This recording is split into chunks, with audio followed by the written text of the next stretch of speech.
উনি ওনার যে number plate, সেই নাম্বার প্লেটের পিছনে 3টা ডিজিট উনি ঢেকে রেখে তারপর পথে চলাচল করছিলেন।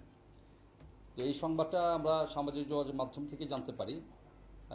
এটা 21 টেলিভিশন থেকে আমাদের কাছে এসছে, আমি দেখেছি প্রথমে। তারপর 71 টেলিভিশন এবং চ্যানেল 24 এটিকে প্রচার করেছে। আরও হয়তো কিছু গণমাধ্যমে এসছে। তো থাকার পরে সঙ্গত কারণেই আমাদের কাছে একটা প্রশ্ন জাগলো যে এই জাতীয় অপরাধ অথবা যদি এই জাতীয় প্রতারণার কার্যক্রম যদি চালু হয়, তাহলে দেখা যাবে যে এটা আসলে ধীরে ধীরে অনেক লোক হয়তো এটাতে অভ্যস্ত হয়ে পড়তে পারে।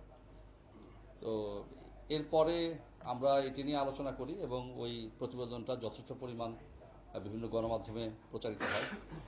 হওয়ার পরে আমরা আসলে এটা নিয়ে কাজ শুরু করি এবং কাজ শুরু করার পরে আমাদেরকে প্রচুর কষ্ট করতে হয়েছে এই বিষয়টা ফাইন্ড আউট করতে।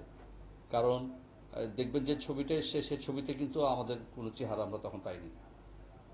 আমরা পরবর্তীতে যেহেতু রিপোর্টে পাইনি, কিন্তু আমাদের তো ঢাকা শহরের প্রচুর জায়গায় আমাদের সিসিটিভি ফুটেজ আছে। তো এগুলো নিয়ে অ্যানালাইসিস করা, সে মোটরসাইকেল, একই ধরনের মোটরসাইকেল থাকে, নাম্বার প্লেটগুলো মিলানো। তো এটি নিয়ে অনেক বড় একটি কাজ করার পরে আমরা গতকাল আমরা সক্ষম হয়েছি যে কাজটা করেছে তাকে ধরার ক্ষেত্রে। তার নাম হচ্ছে লাবলু হক, বয়স 38, তার পিতা হচ্ছে আব্দুল হক, মাতা হচ্ছে আনোয়ারা বেগম এবং সে লালবাগের একজন অধিবাসী। আমরা তথ্যগুলো আপনাদেরকে বিস্তারিত দিয়ে দিব। তো আমাদের ক্ষেত্রে আজকে আপনাদেরকে জানানোর প্রধান উদ্দেশ্য, যে কারণে আমরা কাজটা করেছি, সেটা হচ্ছে যে দেখেন আমরা ট্রাফিক কে একটা শৃঙ্খলা ফিরিয়ে আনার জন্য সবাই কাজ করছি এবং আমি নগরবাসীর প্রতি অত্যন্ত কৃতজ্ঞ এবং আন্তরিকভাবে ধন্যবাদ জানাচ্ছি যে এত স্বল্প সময়ে এই নগরে চলাচলকারী যারা রয়েছেন, যারা সড়ক ব্যবহার করেন, তারা ভীষণভাবে আমাদেরকে সহায়তা করছেন। আমরা আমরা আমরা ভেবে নিয়েছিলাম যে হয়তো আমাদের মাস 6 লাগবে যে এই অভ্যস্ততায় চলে আসতে, কিন্তু আমরা আশ্চর্য হিসাবে দেখেছি যে এটি জাস্ট 15 দিনের মধ্যেই আমরা একটা খুব বড় ধরনের একটা পরিবর্তন আমরা দেখতে পেয়েছি। এই পুরো কৃতিত্বটা কিন্তু হচ্ছে এই নগরবাসীর। ধীরে ধীরে সড়কে একটা শৃঙ্খলা ফিরে আসছে এবং আমরা চেষ্টা করছি। এবং আমাদের কাছে সবচেয়ে ভালো লাগার একটা দিক হচ্ছে যে ঈদের যে ছুটি গেল, তখন তো রাস্তা তো যানবাহন শূন্য ছিল অনেক ক্ষেত্রে, অনেকাংশে। তখনও কিন্তু আমরা লোকজনকে দেখেছি যে ট্রাফিকের সড়কের এই শৃঙ্খলা মেনে চলতে। তো আসলে আমরা উন্নত বিশ্বের মতো এটাই তো চাই যে আমাদের সড়কগুলোতে শৃঙ্খলা ফিরে আসুক। কিন্তু এই সড়কের এই এআইকে ফাঁকি দেওয়ার ক্ষেত্রে যে এই অভিনব যে পদ্ধতি, এগুলোর ক্ষেত্রে সাধারণ মানুষের কাছে সুস্পষ্টভাবে একটা মেসেজ যাওয়া প্রয়োজন।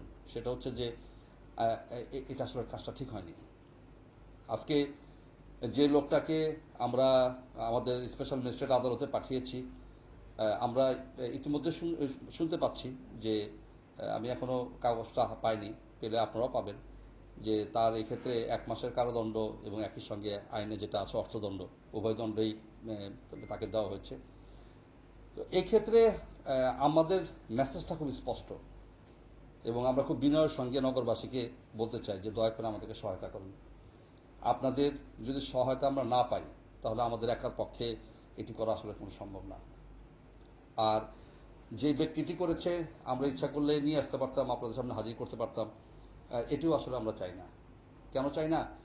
যে কোনো বিচারের সঙ্গে আমার কাছে মনে হয় যে মানবিকতার একটা সম্পর্ক থাকা উচিত এবং নিশ্চিতভাবে যে তার পরিবার আজকে কষ্ট পাবে, তার আত্মীয়স্বজন কষ্ট পাবে, সে নিজে কষ্ট পাবে এই অপরাধটুকু করার কারণে।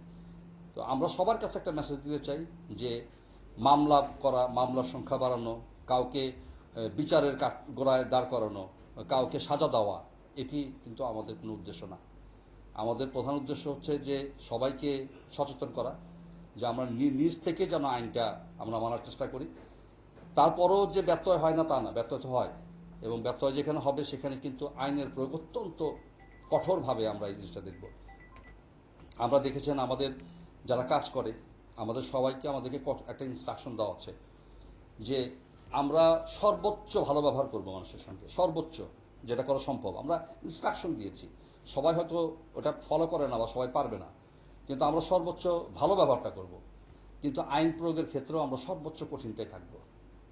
তো সেইভাবে আমাদের যাত্রাটা মাত্র শুরু হয়েছে, নতুন একটা প্রযুক্তি এসছে, মানুষ অনেক চেষ্টা করবে অনেক কিছু করার জন্য, কিন্তু আমরা সার্বিকভাবে সবকিছু সহায়তা চাই। আর আমি ভীষণভাবে কৃতজ্ঞ আমাদের ডিএমপির যে সিটিটিসি রয়েছে, আমার পাশে বসা যে আছে সে ডিসি সিটিটিসি রাকিব, অত্যন্ত দক্ষ একজন অফিসার, খুব ভালো একজন অফিসার। মূলত সেই পুরো কাজটা করেছে, খুব অক্লান্ত পরিশ্রম করেছে। তো আমার কাছে মনে হয় যে রাকিব যদি আমাদেরকে একটু বলে যে কিভাবে এই জিনিসটা সে উদ্ঘাটন করলো, তাতে আমাদের যে ঢাকা মেট্রোপলিটন পুলিশের যে কোনো অপরাধী হোক না কেন, সেটির যে উদ্ঘাটনের যে সক্ষমতা আমাদের অনেক বেড়েছে, এটিও কিন্তু এই ঘটনা কিন্তু তার একটি প্রমাণ। তো আমি একটু রাকিবকে বলছি যে আমাদের উদ্দেশ্যে কিছু বলার জন্য।